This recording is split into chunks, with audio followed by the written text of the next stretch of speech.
Graad 7 wiskunde, som data op. Ons moet weer 'n klein bietjie terminologie leer. Waarskynlikheid. Wat beteken waarskynlikheid? Waarskynlikheid is 'n wiskundige manier om te beskryf hoe moontlik dit is dat iets sal gebeur. 'n Eksperiment is 'n aktiwiteit wat onderskeie moontlikhede bied wat 'n uitkoms genoem word. Wat beteken die woord uitkoms? Die finale resultaat van die aksie. 'n Frekwensie, die aantal kere wat 'n uitkoms in 'n eksperiment voorkom. En dan die laaste ene gebeurtenis, dit word saamgestel uit die uitkoms.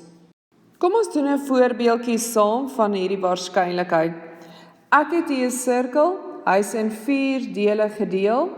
Ons het 1 geel kleur, 1 groen kleur en daar is 2 bloue in hierdie sirkel. Nou vra ek vir jou, wat is die waarskynlikheid as ek hierdie sirkel gaan draai en ek sit hier 'n pyltjie aan? Wat is die waarskynlikheid dat hierdie sirkel gaan land op geel? Die waarskynlikheid is 1 uit hoeveel dele? Uit 4 dele. So 1 uit 'n kwart gaan hy op geel land. Dan vra ek vir jou, wat is die waarskynlikheid dat hy op groen gaan land? Is presies dieselfde. Dis 1 uit die 4 keer sal hy verseker op groen land. Wat is die waarskynlikheid dat hy op blou gaan land? 2 uit die 4 kere sal hy op blou land. Dit beteken as ek hom draai, is die kans groter dat hy op blou sal land as of geel of groen. Kom ons vat nou alles saam. Data, wat beteken dit? Dis feite of inligting oor dinge of mense. Dit beteken ek vra vrae, ek kry die papiere terug, dan sit ek met data wat ek moet uitsorteer. Populasie, die hele groep wat ondersoek word. 'n Steekproef is 'n klein deel of hoeveelheid van iets wat moet ondersoek word. Dan 'n meervoudige keusevraag is 'n vraelys van verskillende opsies vir antwoorde. Byvoorbeeld, juffrou vra 'n vraag, dan staan daar A, B, C, D. Jy moet 'n keuse maak. Dis meervoudige keusevraag. Dan kry ons respondent. Dis die persoon wat die vraag beantwoord. Jy gee die papier uit, die persone wat dit antwoord is die respondent.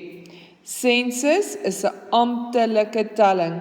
Hulle het dit so 2 jaar terug ook gedoen, wat hulle ons bevolking in Suid-Afrika getel het, amptelike telling. Wat is 'n bevolking? 'n Bevolking is die mense wat in 'n besondere gebied of land woon, soos ons bly in Suid-Afrika, so ons is deel van die bevolking van Suid-Afrika. Organiseer data. As jy nou vrae gevra het en daardie vrae kom terug na jou toe, is dit onverwerkte data. Dis ongeorganiseerd. Dit beteken, mens weet nie eintlik waar om te begin nie, want nou moet jy eers jou gedagtes agter mekaar gaan kry, neerskryf wat was die opsies wat jy gevra het en dan organiseer jy dit. 'n Frekwensietabel bestaan uit 3 kolomme, 'n datawaardes, die telmerke en dan die frekwensies. Ons gebruik merke om te tel en dit word in bottels van 5 gedeel. So 5 plus 3 is 8, kan ons in telmerke sit 1, 2, 3, 4, 5, 6, 7, 8. As jy baie inligting kry, is dit baie makliker om met telmerke te werk. Ons gaan na die stingel en die blaardiagram, maniere om numeriese data te organiseer, waarin ons elke dataware in 'n stingel of 'n blaar voorstel.